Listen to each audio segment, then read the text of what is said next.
ኢየሱስ ክርስቶስ ከመዝከረና ሁሉ ተባህሩ ስብሐነ ረሲያ ረሲሉ ድዋር ተሰናዚው ማሐረነ ክርስቶስ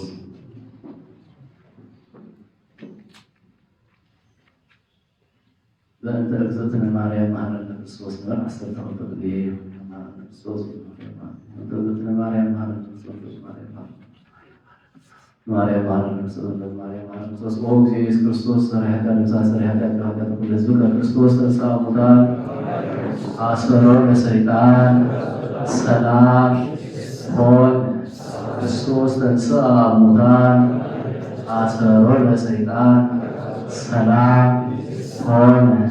ክርስቶስ ተንሥአ እሙታን አሰሮ ለሰይጣን ሰላም ሆነ። እግዚአብሔር ይፍታህ ተባረኩ። ለብዙ ዘመናት ሰላምታ ይሄቡኒ አቦይለ ከይጽውዕ ፍቅዓት ወዲልኒ ዘዝ መፀ ኩሉ ኣብ ልዕለይ ይዕንድር ክሳደይ ረኪሱ ክፍክር ይውዕል እንተ ኣነ እሞ ዝብለ የብለይን እንትተኣባትን እንትብምኽንያትን ኣድሕነኒ ኢለ ኣእዳወይ ከይዝርግሕ ብዝሓለይ ኣምላኺ ኢለ እውን ከይፀርሕ ኣእዳወይ ብድውዩ ልሳነይ ብሕትሞ እንታይ ምኸም ክብል መንፈሰይ ሃሊሞ ቆላ ሓበርኩ ንላዕሊ ዝረድአኒ ደልየ ንኣዳም ረኣኽቦ ኣዊዳ ደይበ ባሂበለንን መልክዑ ፍጹም ኣይሰሓበንን ለካስ ንባዕሉ እውን ክኸውን ኣይከኣለን ብሓደ ማሲሙ ለኽቡ ማሕዘን ኩሩም የሚሉ ረኣኽቦ ለቂሱ ኣብ ዓራት ለካስ ንባዕሉ እውን ኣድልይዎ መድሓኒት እሞ ናብ መድኣኽ ጥመት እንታይ ኸየ ዝገብሮ ክህታብ ውሽጢ ልበይ ንመን ከማኽሮ ፀገማት ውሽጢ ልበይ ንመን እየ ዝነግሮ ይህሊ ደኾን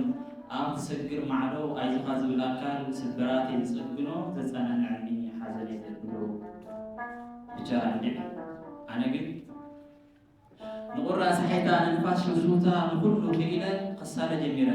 ፈውሲ ነቲ ቁስለይ ኣንጉዕ ንኣብራኸይ ሓይሊ ንጉልበተይ ብርትዕ ንውሽጠይ መን ኮን ይኸውን እትንኮ መድሓኒተይ ይረኽቦ ዶ ይኸውን እትንኮ መድሓኒተይ ንርሑቕ ኣብ ማዕድየ ንኣበይ ረኣኽቦ መስዋእቲ ክቐርብ ንኽንክብ ኢልዎ ሴት ደኾነ ይሓይሽ ንሱ ዶ ይበልፀኒ ንሱ እውን እንተኾነ ተስፋ ቁረፀኒ መዓልቲ ሓለፈ ወግሐ ፀብሐ ንነኽርኽብክዎ መክብ እናሰርሐ ከድሕነኒ ኢላቡ ተተስፈኹ ግን ኣይከኣልን ዛማይ ኢላ ዋላ እውን ኣብርሃም ይስሐቅ ያዕቆብ እንተኾነ ፍጹም ኣይከኣልን ተስፋ የስኢኒ ብየማን ፀጋመይ ብቕድመይ ብድሕረይ ብሸንሸል ናይ ሓጢኣት ማሲኖ ኣካለይ ፃዓርኩ ጓዓርኩ ክሳብ ዘለትኒ ግን ኣይከኣልኩን ሓጢኣት ስዒሩኒ እቲ ሃብቲ ንብረተይ ወየናተይ ዝብሎ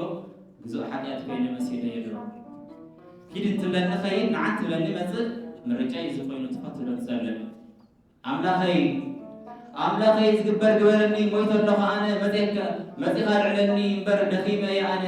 ከምዚ ምስ በልክዎ ነቲ ሕያው ጎይታ ደበኽ ዝበለ ሽዑ ክህበኒ እፎይታ ኣይኮነን ፃብፃውዒተይ ኣይኮነን ብፀሎተይ ብፍቓዱ ደኣ እምበር ዝለበሶ ስጋይ እትኳ ካብ ጥንቲ ተቓል ዝነበረ እወት ንምድሪ ንዓለም ዝፈጠረ ዳግም ክሰርሐኒ ንስጋይ ወሰደ ንኣምላኽነቱ ብምንዛዕ ከይቆፀረ ብሰናይ ፍቓዱ ድኻ ዝገበረ ክሳመት ቀራንዮ ክንዳይ ተኣዘዘ ተሰቐለ ሞተ ክንዳይ ተቐብረ ግን ንስኮ ኣይከማይ በዓል ስልጣኒ ሞት ይኹን መቓብር ክሕዞ ኣይከኣለን በርደይ ግበረ 17 መዓልቱ ንሞተይ ቀቲሉ ጎትናት ሞቱ ሞት ክሕዞ ኣይከኣለን ነቲ ሕያው ጻድቕ መቓብር ሰልጢቑ ተንሲኡ ብስልጣን መግዛእቲ ባርነት ካባየይ ንኸርሕቕ ተንሲኡ የለን ኣብ መቓብር ሓቂ ምዃኑ እዚ ዓለም ኩሉ ይመስክር ኣይተኣሉ ሽታ የለን ኣብ መቓብር በትናቱ ሞቱ ውሒጡ ንሞተይ ተንሲኡ ብሓቂ ሕያው ገይሩ ንዓይ ዘይሕፍር እውነት ንሱ እዩ ተስፋይ ደጊም ኣብ ክዕዩ ተሪፉ መቓብር ሞት ተስዒሩ ወዲ እግዚኣብሔር እቲ ዝነበረ ኩሉ ኣረኪቡ ግዝኣቱ ዕራቁ ወፂኡ የለን ስልጣኑ ተሰቢሩ የለን ኣስናኑ ስኢኑ ብመደሻ ፅድቂ ዋግኡ ረኺቡ ብኡ ተፈትሐ ድረብካ ናፃ ኮይነ ውልድናቱ ኮይነ ስልጣን እውን ኢነ እስትንፋስ ሰሪዐታት እኳድሐ መዓልቲ ጥራይ ገና ዝፈድሕነለኒ ነቲ ርጉም ሰብኣይ ከምታ ዘበለኒ ከብሎ የኮለን ብመንፈስ ክርስቶስ ኣፅዋላይ ዓጢቐ ሕነይ ዘይፈድስ ኣይወድም እንዲ ወዲ እቲ ሕያው እግዚኣብሔር ኣቦ ብወዱ ዝሓረየኒ ዳግም ብመንፈሱ ናቱ ዝገበረኒ እወ ዝፈድሕነለኒ ሞት ኣበየለኻ ንዓስ ክዳውፃእ ክቃለሰካ እየ መፅእ ብመንፈስ ብትምዓት ወላ እውን መቓብር ተደሪብካ ንዓ በሊዐ መፅእ በጊዕ ጎልጎታ ከምቲ ዝነበርክዎ ቀደም ከምኡ ከይመስለካ ምስቲ ዘተስእኒ ምስ እየ መፅእካ ጉልበት ኣለኒ ተዳኣ ትብል ኮንካ እስክዳ ምፃእ እየ ዝመረየካ ቱታ كتام باللي نعها الشيء أميني أزاد درعز كنا تزخون اللي نعها بنتخون حزبون باللي نعنا وزا قوات كألومي حزس قول بيتا أيكو كرعني إزم سوالكو إزم سوالكو حنا خنتي بدا قد من مثلا قوتات النار مشروع وزار يعني بحكم كل ساعة فخلونا عوضنا تقولوا سعيرة يعني صجاب عند صجاب لكن تشري من سلا يسوع سلا تمنى جبر الأول كو قابل صلاتي سجان كريستوس سلا زبلعكو دمنا يتوقع سلا ستفو عوض زازمة مسس مشروع نسألاتي سعيرة حياة وبين له بقولي ركعتي لكارني نقص بقع قلوبه يسوع كريستوس سبعن دولها تأنزل لك مسخايا دقيق كتن زي لك حليب اللين حليب سبايخا فتصمي كلين آيك عن كلها مويته أنا تغير مسخا كما تتسأل ولا كيكانيها سلزي حيوان عخا موتي أنا حياة كمسلي أنا عخا خنبر بهوت أزوات صدق عطينا بس كبلك أشيت النبويتاي معرضة ولك بمن فستوازي لك عخا نقصي كبر لي أبزل النخلو ناتي زلوي للناتك يخلو ولو أنا نساس نسخان مغلي أوجد بلتي كله نسخة خبر لي مزمري كواقع سكتي من كواقع ناتي زلوي لهم كله ناتك سلزي مسوقها مسكت بس منفسك عمله سبيلتي كبي بأكا نزل عالم جروب دقيقة قالت باللي زجل صنعها كدنا نبرس بيت بحريها يوتي كيبك مسوي تخلناتك مقابل يقول لا أنت يقول لك أنت تلمسكين تمسكين يقول لك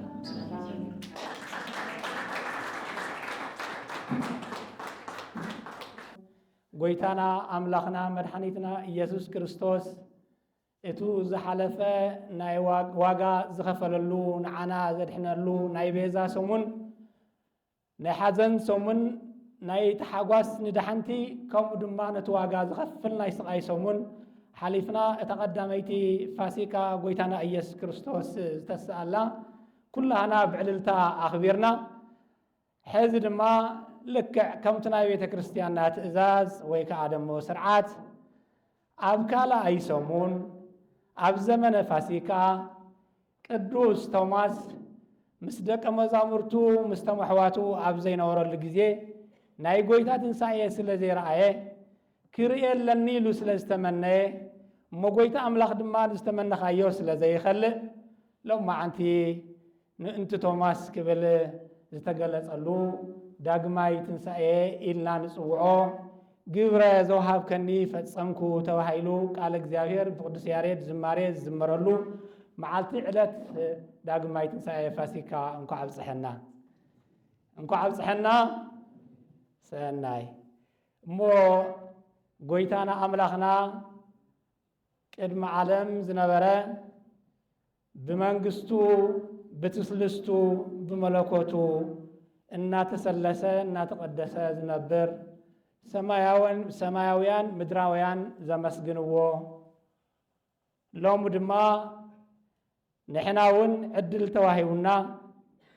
انتي تقبأنا أبزناي محرت أداواي دويلنا سمو نخنصوع منقستو نخنورس سلازم صحنا قويتا اغزابير استمسغنا يخون قويتا اغزابير استمسغنا يخون عندوتكم كفتو مو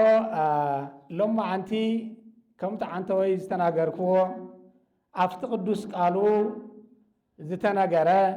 قويتانا املاخنا مدحانيتنا ኢየሱስ ክርስቶስ ካፍቶም ሐዋርያት ሓደ نسون دما قويتا قتس سلذي رأخو ويلو حتو سلذي قربه زيتا شنكر ايدو انت زيري ايو ايدي اتيون انت زي دهسي سيو اتو زيتا وقع قنون انت زيري ايو بإيدي انت زي دهسي سيو اي آمننية زو الحساب هيو سلذي نوره قويتانا دما انكوان توماس اكل عبية الأخوز اللوو بملكوتاوي بحريو زفلطو دق مزمرو نخاليون انت خنا ننشتيون زي نعق كل خدحن انبر من انت يطفئ حدا ودو تقدم انت ختالن زيولو نابز عالم زي ورد تولد تسقل موت تقبر زبل من انتانا سلازي رؤيتون حتو انت ملكيتو بوز ساعات زي نذكر له زلنا ጎይታና አምላኽና መድኃኒትና ኢየሱስ ክርስቶስ ዝተገለጸሉ መዓልቲ እዩ እሞ ከም ርእሲ ከም መነጋገሪ ቃል ሎማዓንቲ ካብቲ ቅዱስ ወንጌል ዮሐንስ ወንጌል ምዕራፍ 20 ቁጽሪ 27 ዘሎ ቃል ሓደ ወሲድና ንኽነጋገር እግዚአብሔር መንፈስ ቅዱስ ፈቃዱ ይኹን ቃሉ ድማ ከምዚ ይብል አማኒ እምበር ዘይአምን አይትኾን በሎ አማኒ እምበር ዘይአምን አይትኾን እዚ ቃል እዚ ንኹላህና ዝንገር ቃል እዩ አማኒ እምበር ዘይአምን አይትኾን ምክንያቱ ዘይአምን ሰብ ህይወት ስለዘየብሉ ዘይአምን ሰብ ተስፋ ስለዘየብሉ ዘይአምን ሰብ ምርግጋዕ ስለዘየብሉ አማኒ እምበር ዘይአምን አይትኾን በሎ ስለ ቃሉ እግዚአብሔር ዝተመስገነ ይኹን ሞ እዚ ቃል እዚ ዝተናገሮ ጎይታና አምላኽና መድኃኒትና ኢየሱስ ክርስቶስ ካብ ገነት ክንወፅእ ከለና እግዚአብሔር አብ አቡኡ ካብ ሰበይቲ ዝውለድ ንሱ ርእሱ ቅጥቅጥ ኢሉ ቃል ኪዳን ዝኣተወልና ኣብቲ ዘፍጥረት ምዕራፍ 3 ቁጥሪ 15 ብትንቢት ዘናገረ ቅድመ ዓለም ዝነበረ ብዘየደውን ካብ አቡኡ ዝተወለደ ቃል እግዚአብሔር ወልደ እግዚአብሔር ነቢያት ዝተናገሩሉ ብሕቱም ድንግልና ብሕቱም ማህፀን ከም ዝውለድ ዝተናገሩሉ አዶነትን ድንግልናን አተሓባቢራ ካብ ትሕን ቅድስት ድንግል ማርያም ከም ዝውለድ ንቅዱኒ ነቢይ ኢሳይያስ ዝተናገሩሉ ነቢይ ሕዝቅኤል እውን ዝተናገሩሉ ዘይተኸፈተት ወይ ከዓ ደሞ ሆህተ ምስራቅ አልቦ ዘውአ ዘእንበለ እግዚአ ኃያላን ተባሂሉ ዝተነገረሉ ቅዱስ እግዚአብሔር ወልደ እግዚአብሔር ጎይታና መድኃኒትና ኢየሱስ ክርስቶስ 4 ጊዜ ብሕቱም ነገር ተአምራት ዝሰርሐ ብሕቱም ድንግልና ካብ ቅድስት ድንግል ማርያም ብብስራተ መልአክ ብመንፈስ ቅዱስ ግብሪ ካብ ቅድስት ድንግል ማርያም ብዘየቦ ዝተጸነሰ ብሕቱም ድንግልና ልክዕ ከምኡ ድማ ኣብ 9 ወርሑ እውን ብሕቱም ድንግልና ዝተወለደ ጎይታና አምላኽና መድኃኒትና ኢየሱስ ክርስቶስ ካብ ሰማያ ሰማያት ዝወረደ ኣብ ምድሪ እውን ሕጊ ጠባያውን ሕጊ መጽሓፋውን እናፈጸመ ዝዓበየ ልክዕ ከምቶም አይሁዳውያን ድማ እግለ ርግቢ ዘውገማዕነቅ 12 ዓመት እውን ናብ ቤተ መቅደስ ዘቀረበ ጎይታና ኢየሱስ ክርስቶስ ኣብ 30 ዓመቱ ኣብ ዮርዳኖስ ዝተጠመቀ 40 መዓልትን ነቲ ዝፈተነና ሰይጣን ብተመን ምክንያት ኣቢሉ ካፍቱን ፈትዋ ገነት ካፍቱን ፈትዋ አምላኽና ዝፈለየና ንዕኡ ድማ ካፍቱን ሃት መርገጽትን እንትኸላቀና ጎይታ እግዚአብሔር ገዳመ ቆሮንቶስ ተፈቲኑ 40 መዓልትን 40 ለይትን ጸይሙ ንሓና ስጋ ለቢሱ በቲ ስጋና ነቲ ሰይጣን መኑ ውእቱ ስጋ ለቢሶ ዘማአን ክሳብ ዝብል ዝፈተነ ብፈተነኡም ደሞ ሰይጣን ዘሸነፈ ጎይታ ኢየሱስ ክርስቶስ ድሕሪ 40 መዓልቲ እውን ኣብ ቃና ዘገሊላ ማይ ናብ ወይኒ ዝቀየረ ጎይታና ኢየሱስ ክርስቶስ ናብ ሆሳዕና እውን ብግርማ መለኮቱ ብንግስና ተዓጅቡ ዝኣተወ ትሕትናን ፍቅርን ዘርአየና ጎይታና ኢየሱስ ክርስቶስ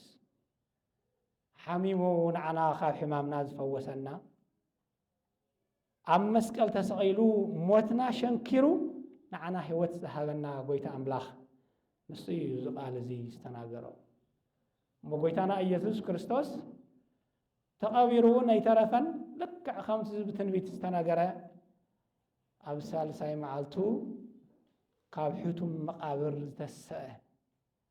መቃብር ክፈቱለይ መግነዝ ፍትሑለይ ዘይበለ ጎይታ እዚ ቃል እዚ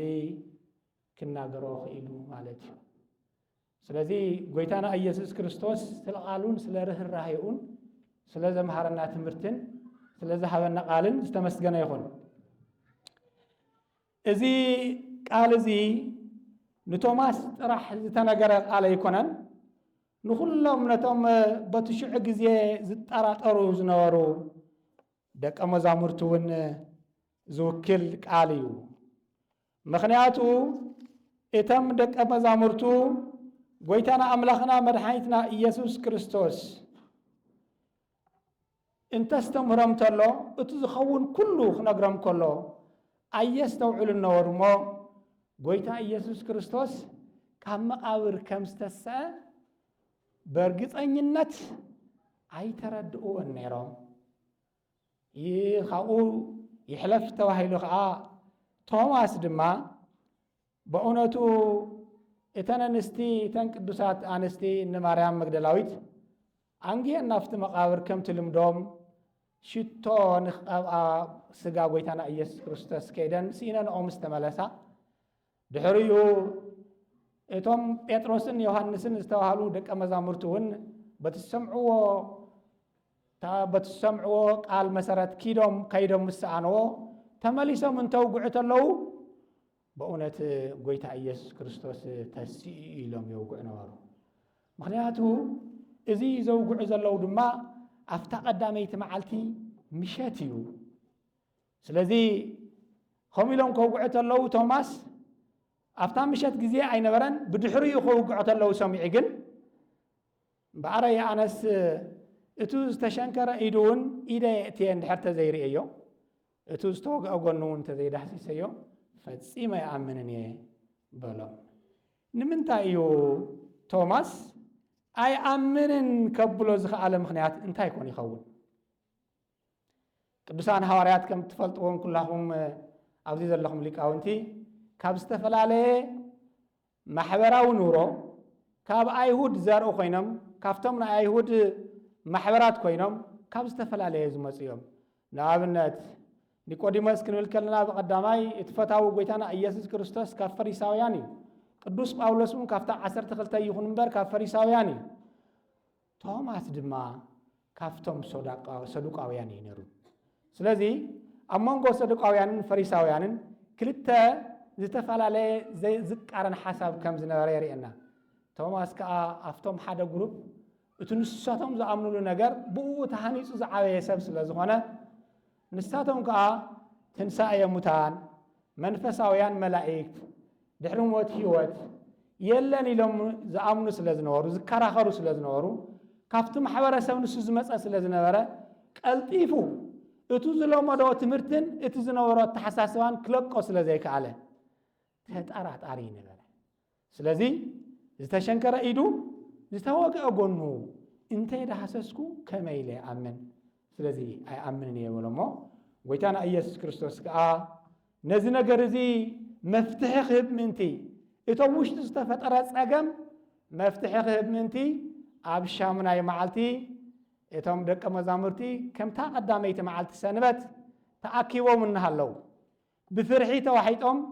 ሎማዓንቲ ደኾን ይሕዙና ሎማዓንቲ ደኾን ይቐትሉና ሎማዓንቲ ደኾን የሳድዱና እናበሉ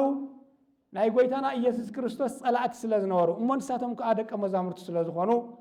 ኣብቲ ገዛ ብዕፁው እንዳሃለወ ነገር ግን ዕፁው ጥራሕ ኣይኮነን ንድሕሪት እውን ብውሽጢ ተሸንኪሩ ዝነበረ ገዛ እዩ ስለዚ ዘረቦም እውን ሙሉእ ኣይነበረን ሕሹኽሹኽ እናበሉ እዮም ዝናገሩ ነይሮም ብኸባቢኦም ዝሓልፍ ሓደ ፈሪሳዊ ወይ ከዓ ደሞ ኣይሁዳዊ ወይ ከዓ ደሞ ናይቶም ሊቃነ ካህናት ዘርኢ ዝኾነ ከይሰምዑ እሞ ኣብዚ ኣለው እቲ ደቅቱ ዝሰቐልናዮ ወይ ከዓ ደሞ ተኸተልቲ ኢሉ ከይሕልፎም ምእንቲ እዩ ስለዚ ከምታ ዝበልናያ ኣብታ ቀዳመይቲ መዓልቲ ብፍርሒ ተዋሒጦም እናሃለው ብፍርሒ ተዋሒጦም እናሃለው ጎይታና ኢየሱስ ክርስቶስ ንዕኡ ዘይከኣሎ ነገር ዘየለ እቲ ገዛ ዕፁው እናሃለወ በበይ ከም ዝኣተወ ዘይረኣይዎ ከኣትተንሎ ይረኣይዎን ነገር ግን ኣብ ማእኸላቶም ጠጠው ኢሉ ሰላም ንዓኻትኩም ይኹን በሎም እግዚአብሔር ኣምላኽና መድሓኒትና ኢየሱስ ክርስቶስ ንሕና እውን ትጽግመና ከሎ ኣብ ማእኸልና ደው ኢሉ ሰላም ንዓኹም ይበለና ሰላማዊ ኢየሱስ ክርስቶስ ንኩሉ መፍትሒ ስለ ዝኾነ ሕዚ ኣነን ንስኹምን ኣብዚ ኣዳራሽ እዚ ዝቐረበትልና ህብስቲ ንምሃሮ ትምህርቲ ዝረኸብናዮ ነገር ኩሉ ዝተመሓየሸ ወይ ከዓ ደሞ መጠነኛ ክኸውን ይኽእል እዩ ስለዚ ኣብዚ ሕዚ ዘለናዮ ሰዓት ምናልባት ጭንቀት ዘይክህልወና ይኽእል እዩ ነገር ግን ኣብ መንጎና ሰባት ዝበልዕዎ ስኢኖም ዝሰትይዎ ስኢኖም ዝናዝዞም ስኢኖም ዘጽናዕንኦም ስኢኖም ቦታኦም ተፈናቂሎም ውሽጣዊ ፀገም ኣብ ውሽጣቶም ኮይኑ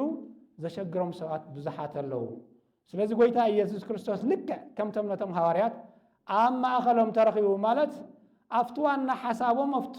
ክርድእዎ ብዝኽእሉ መንገዲ ኩሎም ብማዕረ ክርእይዎ ብዝኽእሉ መንገዲ ኣብ ማእኸላቶም ተረኺቡ ሰላም ንዓኻትኩም ይኹን ይበሎም እንዲያውም ሰላም ንዓኻትኩም ክብሎም ከሎሲ ብፍርሒ ምኽንያት ዓብዪ ፍርሒ ስለ ዝነበሮም ውሽጦም ሰላም እናበሎም እናሃለወስ ኣይኣመንዎን ዝገርመኩም ሰላም ንዓኸም ይኹን እንዳበሎምስ ኣይኣመንዎን እንታይ እዩ እዚ ምትሓት ዲመፅና ትበረይ ተኸፈተን በበይ ገረኣትዩ ኢየሱስ ክርስቶስ ተስኢ ኢሉ ዝኣምን ዋላ ሓደ እኳ ሐዋርያ ይነበረን ኣብ መንጎኦም ይዝገርመኩም እቱ ፍቁረ እግዚእ ዝበሃል ዮሐንስ ንባዕሊቱ ኾለይ ዝኹለይ ኣብ እግረ መስቀል ምሰዲኡ ነብዓቱ ወዲኡ ሙሉእ መዓልቱ ኣብ እግሪ መስቀል ውዒሉ ጎይታ ኢየሱስ ክርስቶስ እትስእ ምዃኑ ግን ፈጺሙ ይኣመነን ነበረ ዳሕራይታኡ ጎይታ እንታይ ኢልዎም መረዳእታ ክህቦም መኪሩ ስለዚ ኣይትፍርሑ ኣጆኹም እቲ ዝተሸንከረ እዳወይ ኣብዚ ኣለኩም እቲ ዝተወግአ ጎነይ እውን ኣብዚ እኒአኩም ስለዚ ደጊመ ሰላም ንዓኹም ይኹን ክብሎም ከሎ ልባቶም ተሓጎሰ ብመንፈስ ቅዱስ ተመልኡ ህይወቶም ተለወጠ ወዲያው ድማ ጎይታ ዝተሰአ ምዃኑ ንዓኣቶም መረዳእታ ኾነሉ ማለት እዩ ካብዚ ግዜ እዚ ጀሚሩ ጎይታና መድሓኒትና ኢየሱስ ክርስቶስ ሽንካሩ ሪኦም ዝተወግአ ጎኑ ሪኦም ምስ ኣመኑ ንዝኣመነ ድማ ጎይታ ኢየሱስ ክርስቶስ ውህብቶ ይህብ ስለዚ እንታይ ኢልዎም ናይ ብስራት ቃል ከዓ ነጊርዎም እንታይ ክብል ነጊርዎም ከምቱ ኣቦይ ንዓይ ውረድ ኢሉ ዝለኣኸኒ ናብዚ ምድሪ እዚ ኣነ እውን ድማ ልክዕ ኣብኡ ኣቢለ ድማ ይልእኸኩም ኣለኹ ሐዋርያት ኢለይ ሸመኩም ኣለኹ ዝተለኣኸ ማለት ሐዋርያ ማለት እዩ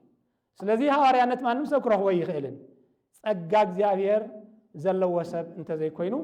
ሐዋርያነት ንማንም ሰብ ስቑልካ ብሓላፍ መንገዲ ዝወሃብ ነገር ኣይኮነን ዳሕራይታኡ ድማ ከምቱ ኣብ ንዓይ ዝለኣኸኒ ኣነ እውን ንዓኻትኩም እልእኸኩም ኣለኹ ኡፍ ኢሉ ናብኣቶም መንፈስ ቅዱስ ሕደረሎም ውሉደ እግዚአብሔር ኮኑ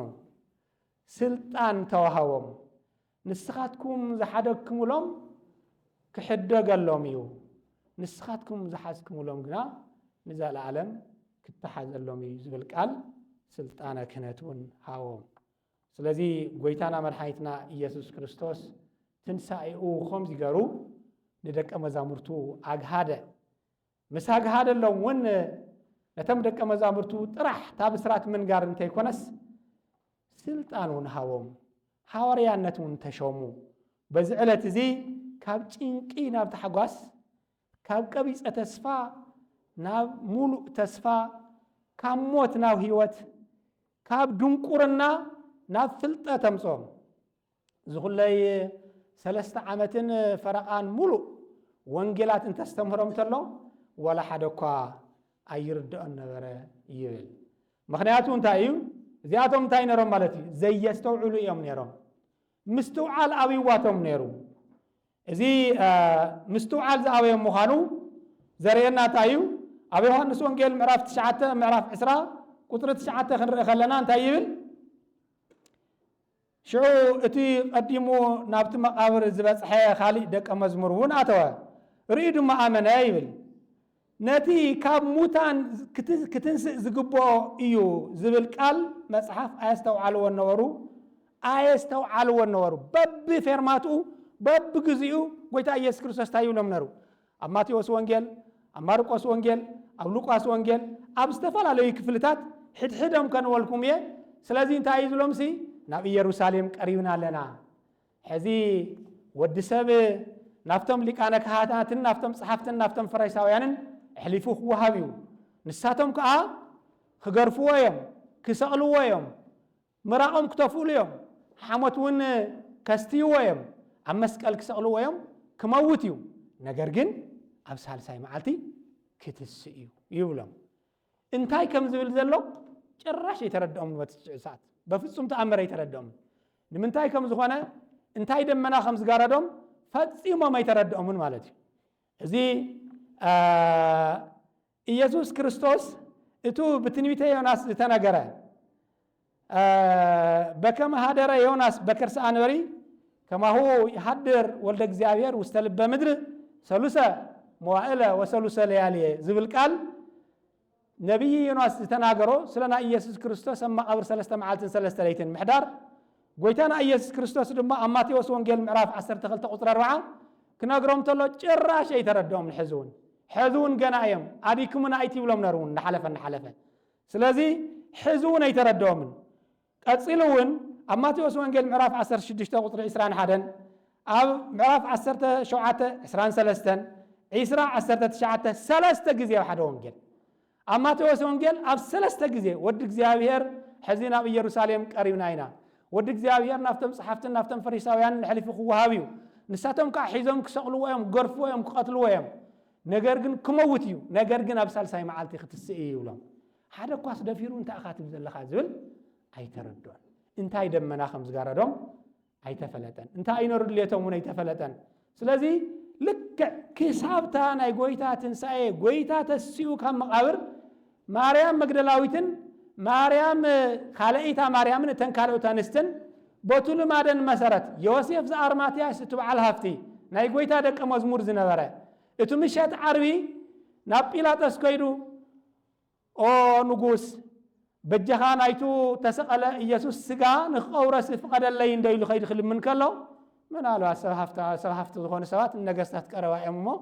ዋ ንኽህብዎት ስጋ ወልደ እግዚአብሔር ፈቀደሉ ዳሕራይ እንትቀውረተ ለኸዓ ኣብቲ ጥቃ ቀራንዮ ኣብቲ ጌቴሰማኒ ንባዕሉ ኢሉ ዘዳለዎ ካብ ከውሒ ዝተወቀረ መቃብር ነበረ ይብል ሓድሽ መቃብር ስለዚ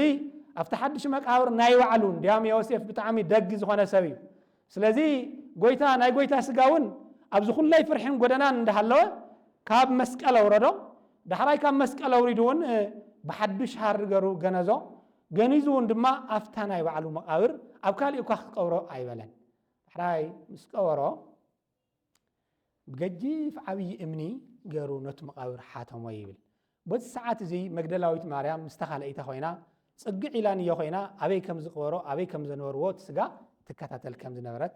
ኣብቲ ማቴዎስ ወንጌል ዘሎ ቃል ይዛረብ ማለት እዩ ስለዚ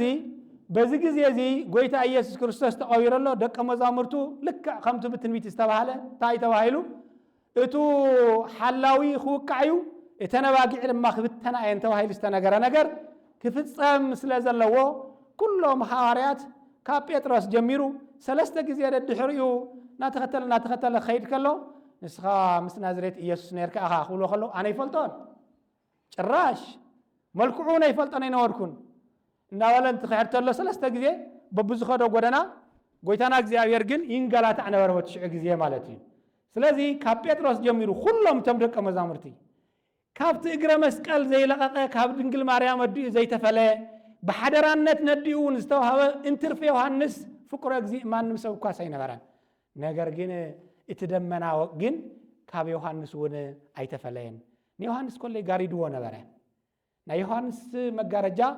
ናይ ዮሐንስ ናይ ትንሳኤ ክርስቶስ ዘይምፍላጥ ልክዕ እታ ንግሆ ማርያም መግደላዊት ተሲኡ የለነውዚ ነቲ ህያው ሙስሙታንስ ንምንታይ እንትደልኦ ክብልዎ እንተለዉ ተን ቅዱሳን መላእክት እዚ ነገር እዚ ድማ ተሎ ኢልክነቶም ደቀ መዛሙርቱ ከይድ ክነብስርኦም ከምቲ ዝነገረኩም ኣብ ገሊላ ክቅድመኩም እዩ ኢልክን ንገረኦም ኢሎም ነገርዎን ዳሕራይ ንሳተን ከዓ ትንሳኤ ጉያ ስለ ዝኾነ ኩሉ ግዜ ናይ ጎይታ ትንሳኤ ኩሉ ግዜ ብጠላዕላዕ ኣይኮነን ናይ ጎይታ ትንሳኤ ኩሉ ግዜ ብሕፍርፍር ኣይኮነን ናይ ጎይታ ትንሳኤ ኩሉ ግዜ ብፍጥነት እዩ ንሳተን ከዓ ናጎያ ኸዳ ይብል እናጎያ ኸይደን ነቶም ደቀ መዛሙርትን ነቶም ምስኦም ዝነበሩን ነገረኦም ነገር ግን ብዝገርም ኩነታት እቶም ናይ ጎይታ ትንሳኤ ዝነገረኦም ደቀ መዛሙርቱ ግን ክሳብ ሕዚ እቲ ደመና ናይ ድንቁርና ደመና እቲ ናይ ጎይታ ምስጢር ክንገሮም ዘይቅበልሉ ወይ ከዓ ዓይነ ስግኦም እንተዘይኮይኑ ዓይነ ልቡኖምን ዝጋረደ ደመና ክሳብ ሕዚ ዘይለቐቐ ስለ ዝነበረ ነተን ናይ ብስራት ናይ ትንሣኤ ብስራት ዝተናገራ ኣንስቲ ዝነገረኦም እንታይ በልዎን ነተን ኣንስቲ እውን ምስኣተን ካልኦት እውን ነበራ ነዚ ነገር መሲሉ ስለ ዘይተረኣዮም ኣብ ቅድሚኦም ከም ሃተፍተፍ ቆፀርዎ ጎይታ ተስኢ ምባልስ ሃተፍተፍ ይበልዎን ርኢኹም ዲኹም እተን ብስራት ዝነገራ ኣንስቲ እውን ማርያም መግደላዊት ዮሃናን ማርያም እነ ያዕቆብን እየን ካልኦት እውን ኣንስቲ ምስአን ነበራ እዚ ነገር እዙይ ኣብ ቅድሚኣቶም ከም ሃተፍተፍ መሲሉ ስለ ዝተረኣዮም ኣይኣመንዎንን ይብል ረአኹም ቅዱሳን ሐዋርያት ጴጥሮስ እኒአው ሊቀ ሐዋርያት ተባሂሉ እንዲያም ዝገርመኩም ኣብቲ ዮሐንስ ወንጌል ኣብቲ ማቴዎስ ወንጌል ምዕራፍ 16-18 ዘሎ ቃል እንታይ ዝብልሲ ወዲ ሰብ መን ይብልዎ ኢሉ ክሓትት ከሎ እቲ ሓደ ኤልያስ እቲ ሓደ ካሊእ ክብልዎ ከለው ንሱ ግን እንታይ ኢልዎም ኢየሱስ ክርስቶስ ወልደ እግዚአብሔር ሕያው ኢሉ ክምስክር ከሎ ኢከሰተ ለከ ዘስጋ ወደም ኣለኹም ዶ ምሳይ ትደመና ከይጋርደኩም ባንስኻትኩም ኮለይ ስለዚ ኢከሰተ ለከ ዘስጋ ወደም ኣላ መንፈሳዊ ዘበሰማያት ተባሂሉ ዝተመስከረሉ ቅዱስ ጴጥሮስ ኣብዚ ሰዓት እዚ እውን ፈፂሙ እቲ ነገር ንሱ ክቕበሎ ኣይከኣለን ማለት እዩ ስለዚ ብቐጥታ ግን ናብቲ መቃብር ከደ ስለዘይኣመነውን ከረጋግጡን ስለ ዘለዎ ክሪኦውን ስለ ዘለዎ ብቐጥታ ከይዱ ናብቲ መቃብር ድንን ኢሉ ረአየ ይብል እቲ መግነዝ ንወይኑ እቲ መጠምጠምያው ንወይኑ ወዲቁ ነበረ ስለዚ ቅዱስ ጴጥሮስ ስለዚ ረአየ ኣይኣመንን እንትኸይድ ተሎ ኣብቲ ካሊእ ወንጌል ክንገር ከለኻ ክልተ እዮም ቶም ደቀ መዛሙርቲ ዝኸዱ ዮሃንስ መንእሰይ ስለ ዝኾነ ፈጢኑ ኸይዱ ኣብቲ ጥቃ መቃብር ጠጠው በለ ብባህላቶም ዓብይ እንዳሃለወ ንእሽተይ ብዕድመ ንኡስ ዝኾነ ናብ መቃብር ምእታው ስለ ዘይከኣል ማለት እዩ ስለዚ ጴጥሮስ ክሳዕ ናብቲ መቃብር ዝበፅሕ ከዓ ኣብቲ ኣፍ መቃብር ፀንሐ ይብል ድሕራይ ጴጥሮስ መፅኡ ወዲያው ምስ ኣተወ እቲ መቃብር ባዶ እዩ ምንም የለን እቲ እምኒ እውን እቲ መልኣኽ እተን ኣንስቲ ሽቶ ክቐብኦ ኢለን ከይደን መን እዚ እምኒ እዚ ዘንከባለለልና እንዳበላ ርኡ ካብ ሰማይ ወሪዱ ዓብይ ድምፂ እውን ኮነ እቶም ሓለውቲ እውን ተንቀጥቀጡ ይብልቱ ቅዱስ ወንጌል ኣብቱ ዮሐንስ ወንጌል ማቴዎስ ወንጌል ምዕራፍ 28 ዘለቃል ድሕራይታው እቲ መልኣክ እናረኣዮ እዩ ዝብል ማቴዎስ ወዲያው ነታ እምኒ ኣንከባለላ እሞ ነታ እምኒ ገልቢጡ ኣብኣ ኮፍ በለ ድሕራይታው ረአዮ በላ እቲ መቃብር ያው ክፍቲ እዩ ዘሎ ስለዚ ነቲ ህያው ንምንታይ ኣኽን ምስ ሙታን ኣብዚ ትሪኦ ስለዚ ኪዳ ነቶም ደቀ መዛሙርቱ ንገረኦም ተስኡ ኣብዚ የለን ከምቲ ባዕሉ ዝነገረኩም ወዲ ሰብ ኣሕሊፎም ክብዎ እዮም ክስቀል እዩ ክገርፍዎ እዮም ክመውት እዩ ክቕበር እዩ ኣብ ሳልሳይ መዓልቲ ክትስእ ኢሉ ከም ዝነገረኩም ንዕኡ ዘክራ እዮም ኢሎሞን ይገርመኩም ተን ኣንስቲ ድሕራይታው ደው ኢለን ከምዚ ለካ ኢልና ንርኢ ኢለን ዘከራ እሞ ወዲያው ፈጢነን ከዳ ስለዚ ምስ ነገሮም ነቶም ደቀ መዛሙርቱ ጴጥሮስን ዮሐንስን ከዱ ዮሐንስ ድሕሪ ጴጥሮስ ናብቲ መቃብር ኣተወ ኣብቲ መቃብር ምስ ኣተወ ቅዱስ ዮሐንስ እንታይ ኢሉ ጎይታ ኢየሱስ ክርስቶስ ብኣማን ተስኡ ኢሉ ኣመነ ጴጥሮስ ግን ብዝገርም ኩነታት ክሳብ ጎይታ ኢየሱስ ክርስቶስ ብዕፁው ገዛ ኣትዩ ሰላም ንዓኻትኩም ይኹን ዝብሎም ፈፂሙ ኣይኣመነን እናተገረመ ተመለሰ ይብል ሰብ ተገሪሙ ማለት ኣሚኑ ማለት ኣይኮነን እንድሕር ዳ ኣሚኑ ኮይኑ ብኣማን ተንስኣ ወልደ እግዚአብሔር ኢሉ ክምስክር ኣለዎ ተዘይኮይኑ ግን ስኢሉ እንድሕር ተገሪሙ ወይ ኣሚን ኣሎ ወይ ክሒድ ኣሎ ወይ ከዓ ደሞ መረጋገፂ የብሉን ማለት እዩ ስለዚ እዚ እዩ ምስትውዓል ዝጎደሎም ምዃኑ ምስትውዓል ዘይነበሮም ምዃኑ ጎይታና ኢየሱስ ክርስቶስ እውን ነቶም ናይ ኤማሁስ ተጓዓዝቲ ከምዚ ክብል ገሰጾም ኣቱም ነቢያት ዝተዛረብዎ ኩሉ ንምእማን ልቦም ዝደንጎየ ኣቱም ዘየስተውዕሉ ክርስቶስ ነዚ መከራ እዚ ክቕበል እሞ ናብ ክብሩ ክኣቱ ግድን ኣይኮነን ድዩ በሎም ስለዚ እቲ ነቢያት ዘምሃርዎ እቲ ብትንቢት ዝተነገረ ንሱን ባዕሉ ኣብ መዋዕለ ስብከቱ ሎማዓንቲ ሕዚ ናብ ኢየሩሳሌም ቀሪብና ኢና ወዲ እግዚአብሔር ኣሕሊፍካ ክወሃብ እዩ ንሱን ክስቀል ይላል ዝኹለይ ደጋጊሙ እቶም ተመሳሰልቲ ወንጌላት ነዚ ነገር እዚ ደጋጊሞም በተለይ ማቴዎስ ወንጌል ማርቆስ ወንጌል ሰለስተ ጊዜ ነጊርዎም ግን አልዎ ዘስተውዕል ማለት እዩ ስለዚ ምስትውዓል ጎዲልዎም ስለ ዝነበረ እቶም ደቀ መዛሙርቱ ናይ ጎይታ ትንሳኤ ብቐጥታ ንምቕባል ብጣዕሚ ተጸጊሞም ነበሩ ነገር ግን ጎይታ ዘምሃርኩም ነገር ዘይትርድኡ ንስኻትኩም ኮለይ ካፍቶም ዝሰቀሉኒ ዝገደድኩም ኢኹም ኣይበሎምን ግን እንታይ ዝበሎ ኣሕዋተይ ይብልዎም ናፍቶም ኣሕዋተይ ከይድክን ንገርኦም እዩ ዝበለ እንዲያም ማርያም መግደላዊት እናበኸየት እናሃለወት ኣብቲ መቃብር ዳሕራይታው ዘወር ኢላ ድማ እንደገና ከምዚ ተበለት ወዲ እግዚአብሔር ኢየሱስ ክርስቶስ ተረኣያ እሞ ዳሕራይታው እንታይ ደኣ ኮንኪ ትበኺ ዘለኺ ይብላ ዋይ ንሱ ከዓ ሓላወት ክልቲ መሲልዋስ ንስኻ እንድሕር ደኣ ወሲድካዮ እንትኾንካ ንግዳይ ንገረኒ ኣነ ምእንቲ ክወስዶሲ ስጋ ጎይታይ ንስኻ ወሲድካዮ እንትኾንካ ንገረኒ ይበለቶ ዳሕራይ ንሱ ኣይፈለጦም ክሳብ ሽዑ ማለት እዩ ጎይታ ከዓ እንታይ ኢሉ ማርያም ኢልዋ እቱ ማርያም ኢሉ ዝፅዋዓ ነበረ ቀደም ናብ እዝነ ልቡና ወዲያው ስለ ዝኣተዋ ረቡኒ ኢላቶ ንስ መምህር ወይ ኢላቶ ስለዚ ኣብቲ ማቴዎስ ወንጌልታ እዩ ዝብል ብእግሩ ሒዘን ሰዓምኦ ይብል ብእግሩ ሒዘን ሰዓምኦ ይብል ኣብ ካሊእ ድማ ኣይትንክእኒ ኢሉዋ ይብል እዚ እውን ድማ ክልቲኡ ዝቃረን ሓሳብ ተይኮነስ ዝስማዕማዕ ሓሳብ እዩ ሒዘን እንተሰዓምኦ እውን ጎይተአን ኣምላኸን ስለ ዝኾነ ኣይትንክእኒ እንተበላ እውን ድማ ናይ መጨረሻ ሰላምታ መሲልዋ ስለ ዝነበረ ነገር ግን 40 መዓልቲ ምሳኹም ስለ ዘለኹ ግዲ የብልክን ብዙሕ ግዜ ብተደጋጋሚ ንራኸብ ኢና ነቶም ኣሕዋተይ ግን ንገሊላ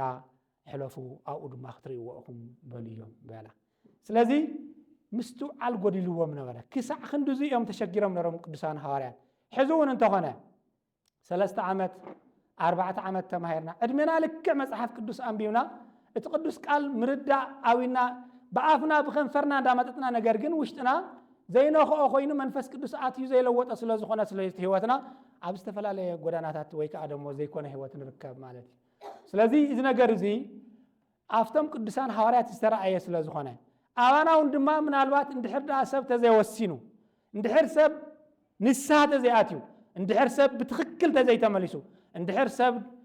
ናብ እግዚአብሔር ተተመሊሱ ንስሓ እንድሕር ደኣ ኣትዩ መንፈስ ቅዱስ እንድሕር ደኣ ተዘይሓዲርዎ ኮይኑ ኩሉ ግዜ ህይወቱ ከምዚያ እንድሕር ደኣ ናብ ንስሓ ኣትዩ እንድሕር ደኣ ኣሚኑ ብትክክል ወልደ እግዚአብሔር ፈጣሪ ሰማያት ወምድሪ መድሕን ዓለም ንሱ ኢሉ እንድሕር ተኣሚኑ ብልቢ እንድሕር ደኣ ተቐቢልዎ ኮይኑ ንዕኡ እንድሕር ደኣ ተመርኩሱ ኮይኑ ግን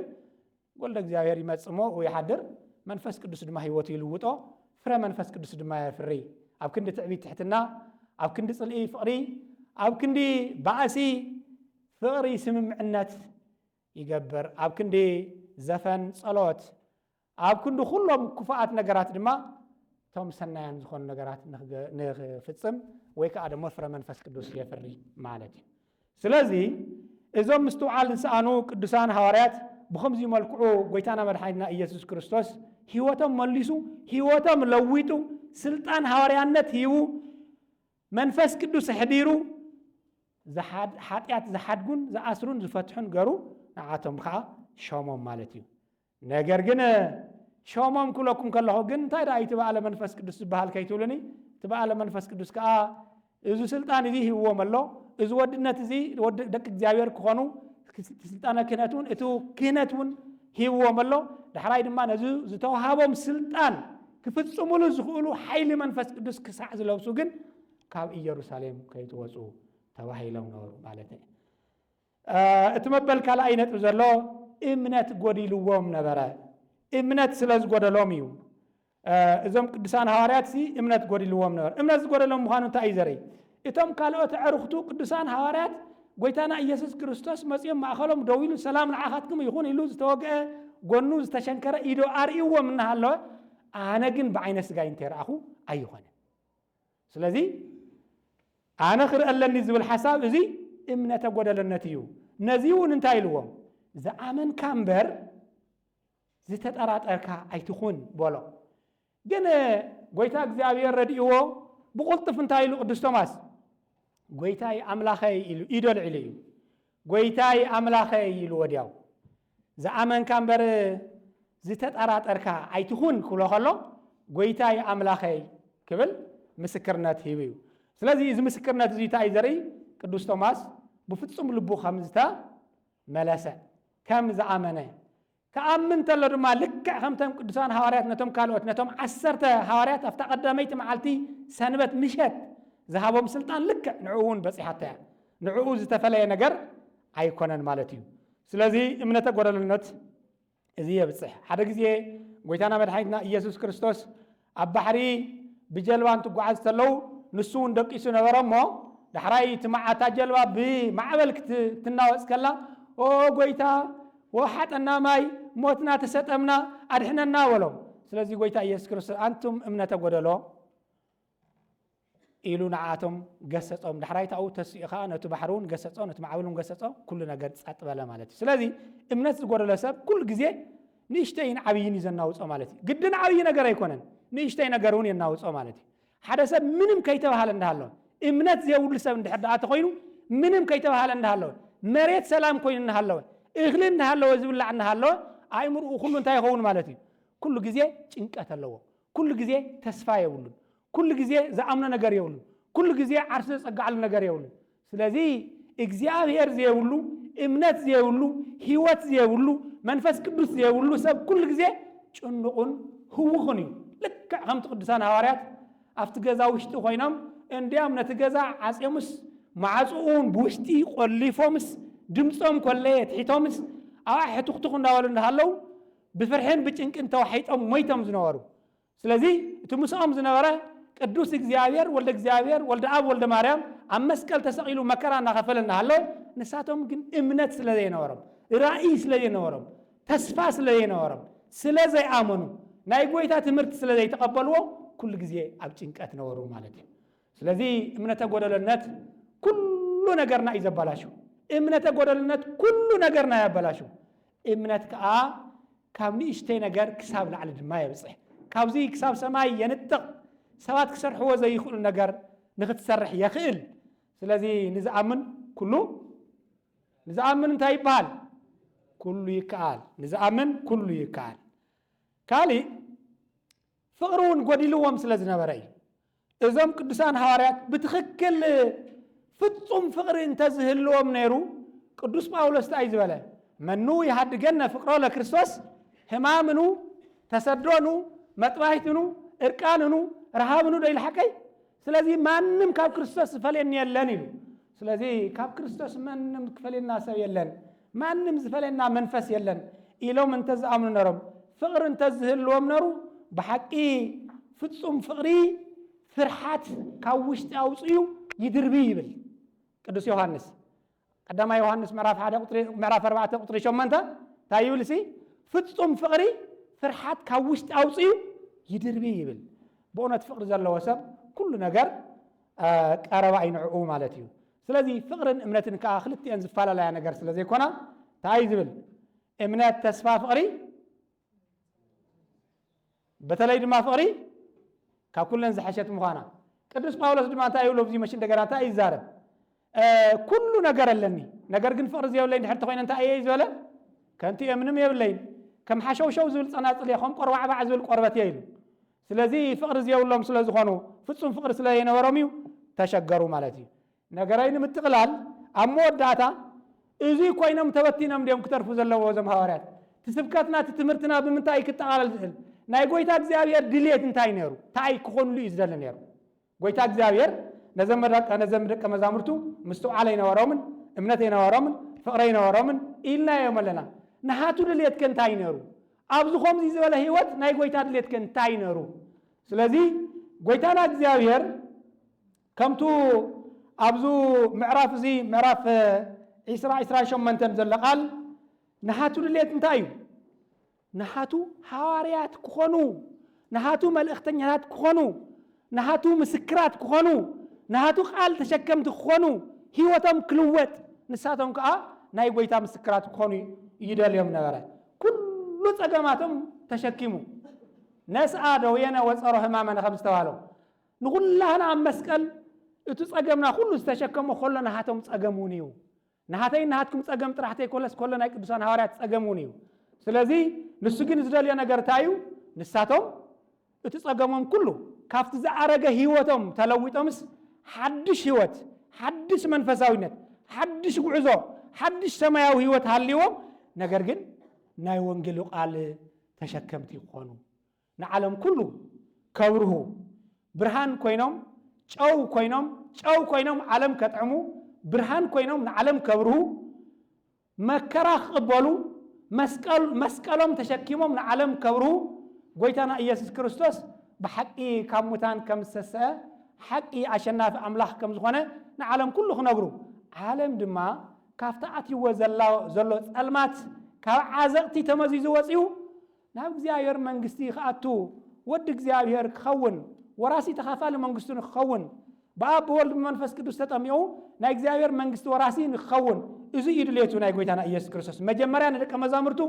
መዛሙርቱ ድማ ንዓለም ኩሉ ነዚውን እንታይ ኢልዎም ኣብ ግብረ ሐዋርያት ምዕራፍ 1 ቁጥር 8 ዘሎ ቃል እንድሕር ተሪኢኹም ኮይንኩም ወአንቱም መንፈስ ቅዱስ ምስ ወረደልኩም ኢልዎም መንፈስ ቅዱስ ምስ ወረደልኩም ናብ ኩሉ ዓለም ኩሉ ናብ ኢየሩሳሌም ናብ ይሁዳ ናብ ሰማርያ ክሳብ ምድሪ ወሰን ኩሉ ምስክራተይ ክትኮኑ ኢኹም ኢልዎም راهم زيد سلطان استوها مالتي قويتنا يسوع كريستوس قبرت دليل نجار زي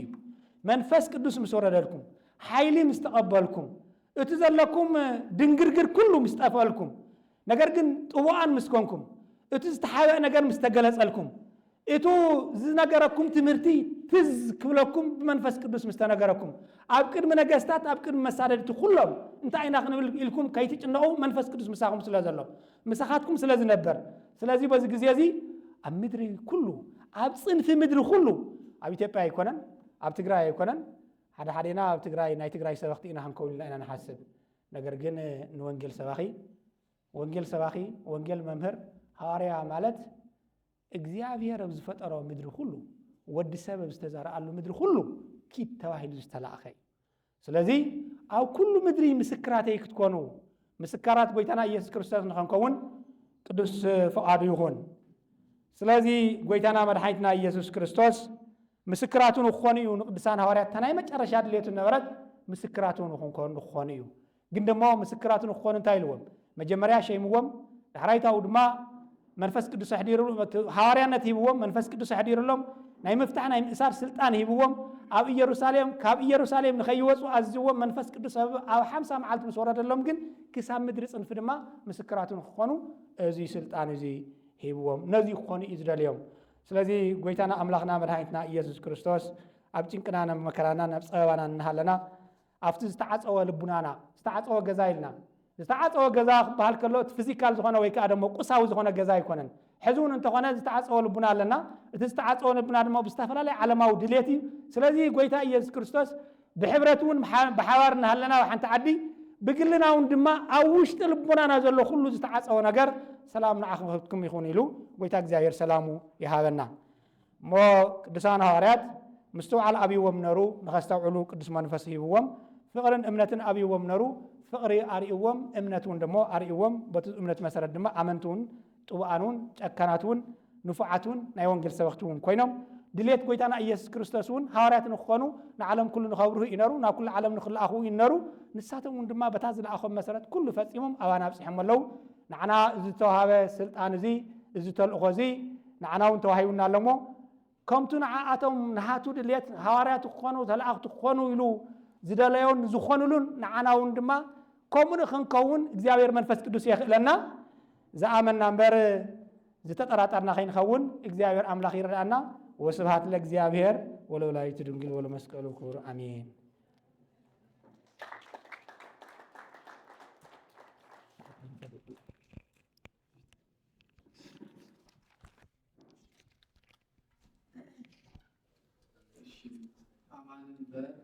زي أماني أيتون يوحنس ويجر على እግዚአብሔር ሕይወትና እዩ ዘላለማዊ ክብሪ ዘውህብ በኢየሱስ ክርስቶስ ዝርከብ ድሕነት አሜንና ንቕበለሉ መንፈስ ተመሊእና ጸጋ ተቐቢልና ብግልፂ كنسوه إنا منفس تملينا صقات قبيلنا بقلتي كنسوه إنا قال እግዚአብሔር ሕይወትና እዩ ዘላለማዊ ክብሪ ዘውህብ በኢየሱስ ክርስቶስ ዝርከብ ድሕነት አሚና እንቅበለሉ መንፈስ ተመሊእና ጸጋ ተቐቢልና ብኽብሪ ክንሰብሖ ኢና መንፈስ ተመሊእና ጸጋ ተቐቢልና ብኽብሪ ክንሰብሖ ኢና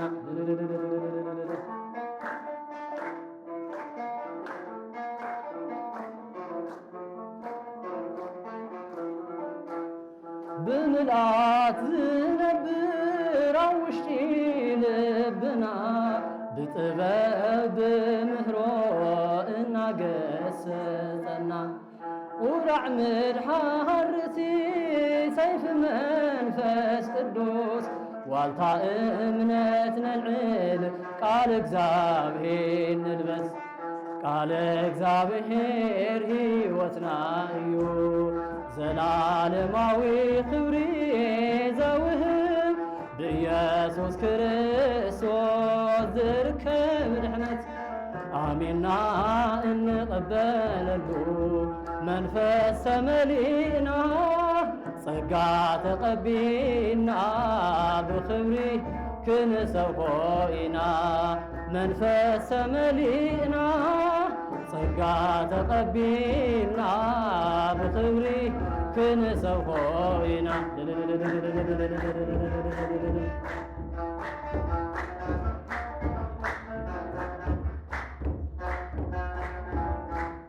ብተንኰል ብሓሶት ከይተመላለስና ሓቂ ቃል እግዚአብሔር እንተይሸቃቐጥና ብቕንዕና ኾይና ንጐይታ ንላህ ኣብ ቅድሚ እግዚአብሔር ኾይና ብክርስቶስ ቃል እግዚአብሔር ሕይወትና እዩ ዘላለማዊ ክብሪ ዘውህብ ብኢየሱስ ክርስቶስ ዝርከብ ድሕነት አሜንና እንቀበለሉ መንፈስ ተመሊእና ጸጋ ተቐቢልና ብኽብሪ ክንሰብሖ ኢና መንፈስ ተመሊእና ጸጋ ተቐቢልና ብኽብሪ ክንሰብሖ ኢና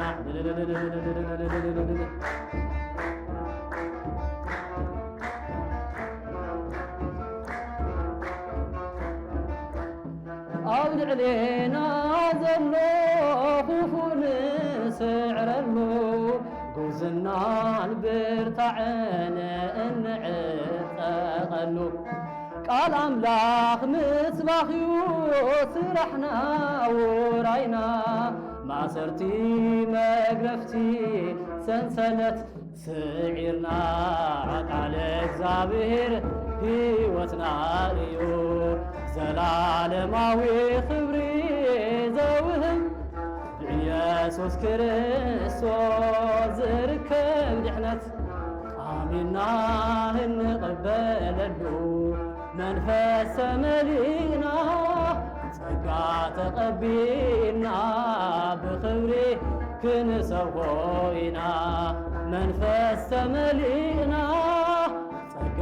ተቐቢልና ብኽብሪ ክንሰብሖ ኢና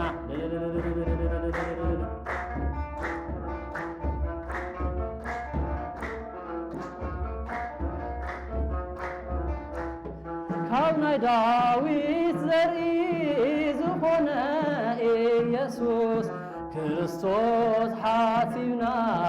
ንወንጌል ንገስግስ ከም ክፉ ገበርቲ እንተተሓሰብና ኣይእሰርን እዩ ሕያው ቃል ኣምላኽና ቃል እግዚአብሔር ሕይወትና እዩ ዘላለማዊ ክብሪ ዘውህብ ብኢየሱስ ክርስቶስ ዝርከብ ድሕነት አሜንና እንቀበለሉ መንፈስ ተመሊእና ጸጋ ተቐቢልና ብኽብሪ ክንሰብሖ ኢና መንፈስ ተቐቢልና ጸጋ ተቐቢልና ብክብሪ ክንሰብሖ ኢና መድሕን ዓለም ጎይታ ተላዒሉ ተላዒሉ ብዓብይ ሓይሉ ጨነብን ክርስቶስ ጎይታ ተላዒሉ ተላዒሉ ሞትና ስዒሩ መድሕን ዓለም መድሕን ዓለም ጎይታ ተላዒሉ ተላዒሉ ብዓብይ ሓይሉ ክርስቶስ ጎይታ ተላዒሉ ተላዒሉ ንሞትና ስዒሩ መድሕን ዓለም ጎይታ ተላዒሉ ተላዒሉ ንሞትና ስዒሩ ክርስቶስ ጎይታ ተላዒሉ ተላዒሉ ንሞትና ስዒሩ ምእንቲ በደልና ምእንቲ ኃጢአትና ዝተሰቕለ ጎይታ ንክፍውሰና ሞት ዘይግቦ ኣምላኽ ሞይቱ ብስግኡ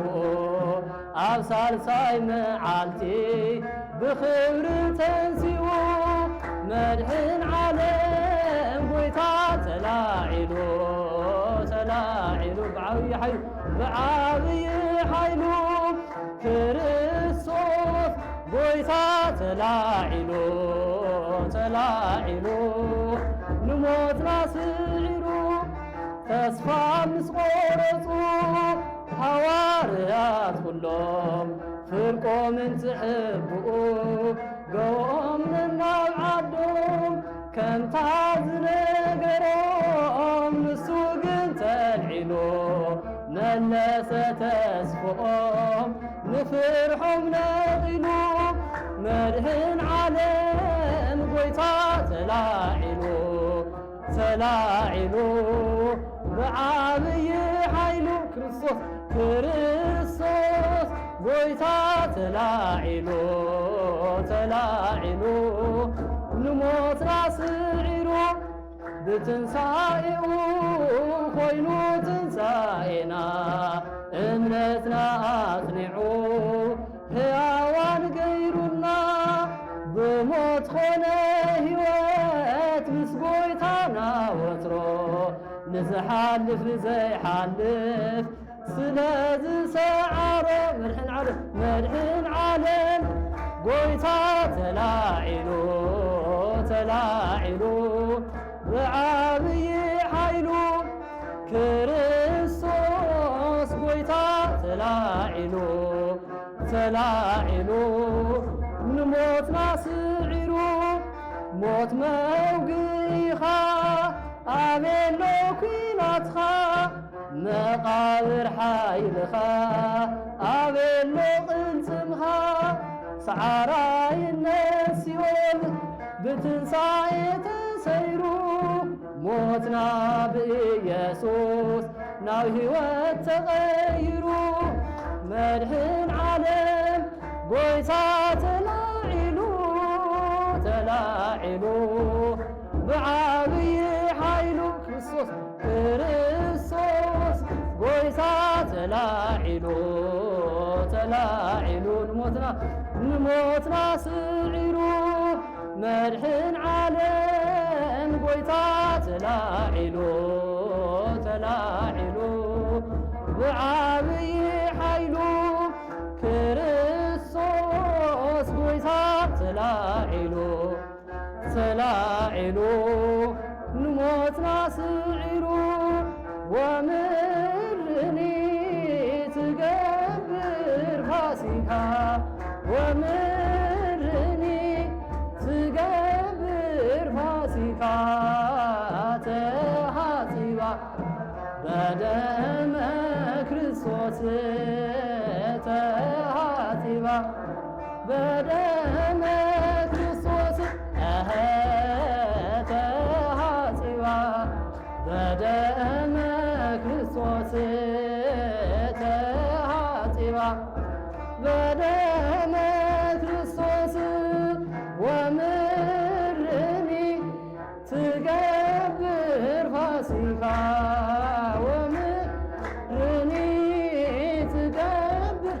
ፋሲካ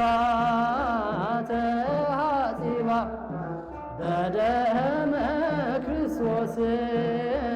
ተሐጺባ በደመ ክርስቶስ ተሐጺባ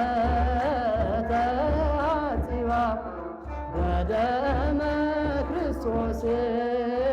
ተሐጺባ በደመ ክርስቶስ ወምድርኒ ትገብር ፋሲካ